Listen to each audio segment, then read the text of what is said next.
What is going on, everyone? Let's dig into this box of parts. I got a lot of cool stuff and I can't wait to see it. Let's see what is in this box. There is quite a few items in here. Sorry, this table is a little shaky. But there's like 2 months worth of parts I've been buying. So I don't even remember everything that's in here. Can we just talk a second how much shipping costs from Japan? I mean, I feel like it is 2023. There's no need for it to be as expensive as it is.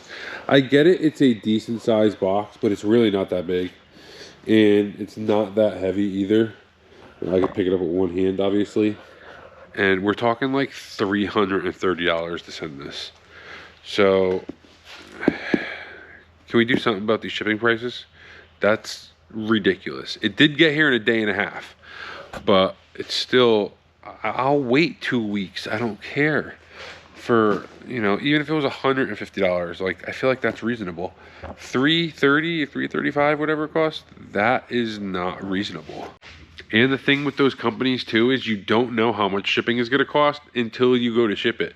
So you buy all these items and you think shipping is going to cost whatever it is, and then they give you the shipping price after you bought all the items and they have it in their warehouse.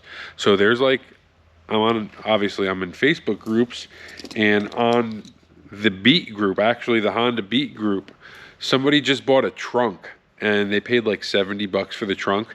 They got their shipping quote, and just for that small little trunk, it was like $750. So he's like $850 into a Beat trunk that cost him $70. Like, that's the stuff we're talking about. It's crazy.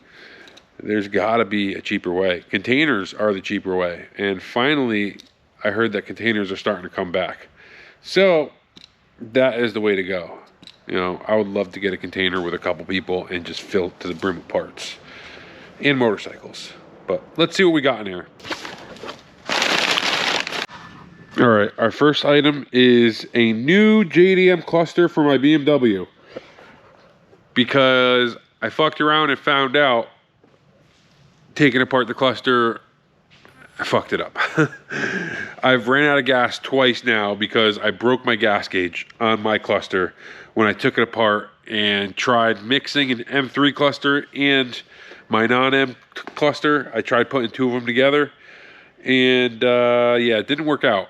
So I have half a cluster that works now. But luckily, the part that does work is my mileage. So I am going to take this one apart and put my mileage board in here, so I retain my original mileage and not mess it up, because my car is low mile. This is a low mile cluster, but I want my exact mileage.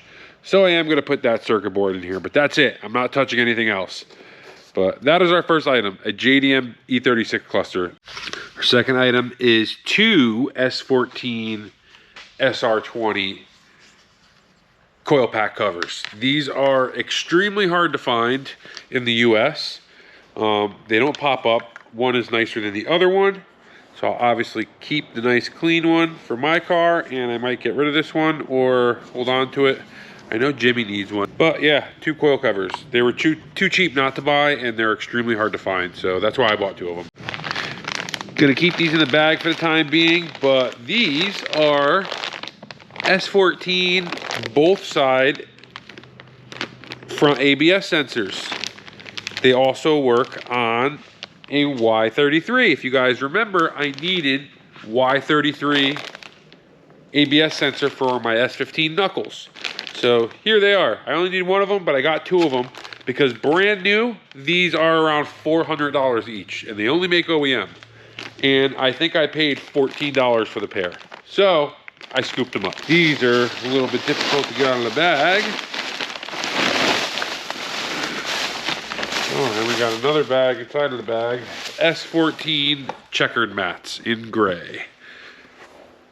Got them for the S14, obviously. They're a right-hand drive specific, and they look pretty awesome.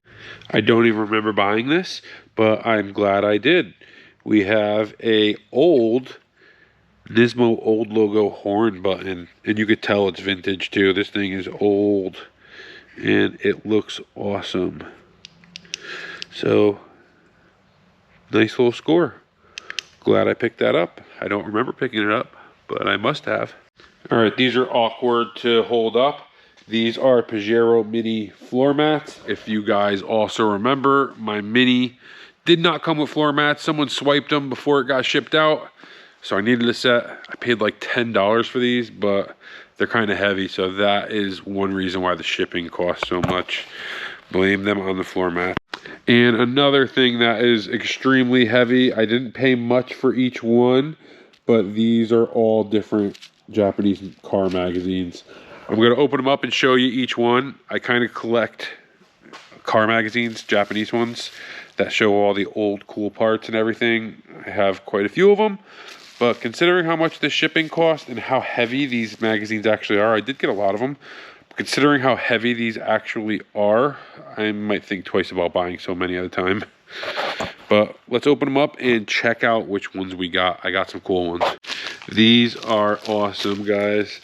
We have July 94 Option Car Magazine. We have March 94 Option Car Magazine. And these are thick boys.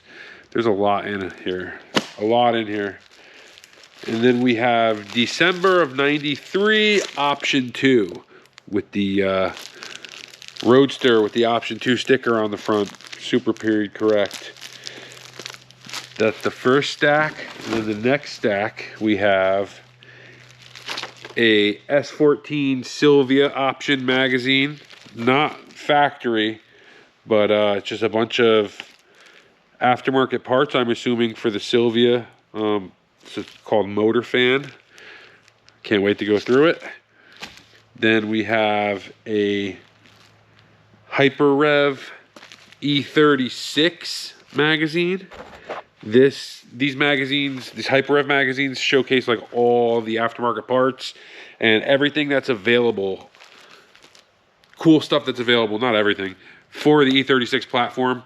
You usually see these in Sylvia and Skyline and stuff. I've never seen the E36 one, so I had to grab it. Speaking of Hyper Rev, we have the Sylvia, one of the Sylvia ones too. There's a million different Sylvia ones, but this is just one of them. Volume 125. Got the S14 and S15 on the cover. But yeah, it's just a bunch of information about the cars, and I cannot wait to go through these. This is from 2002. This one is from, I want to say either 2012 or 2019. But very, very cool. It's got to be, 2007. I was way off. So 07 and 02. But that's going to be it for parts, guys. Definitely a lot of cool stuff in there. I don't have enough time to go through all the magazines and everything right now and look in there and see what the hell's going on with them. But if you guys want a video of that, I have a bunch of Japanese magazines with a ton of cool stuff. I'm trying to set up my little podcast office station. That's kind of a cool video we could do where we just go over cool rare parts and cool magazines. So let me know if that's something you guys are interested in, and I'll make it happen. Hopefully you guys stuck around and watched all of it, because there was a lot of cool stuff. We're going to end it there.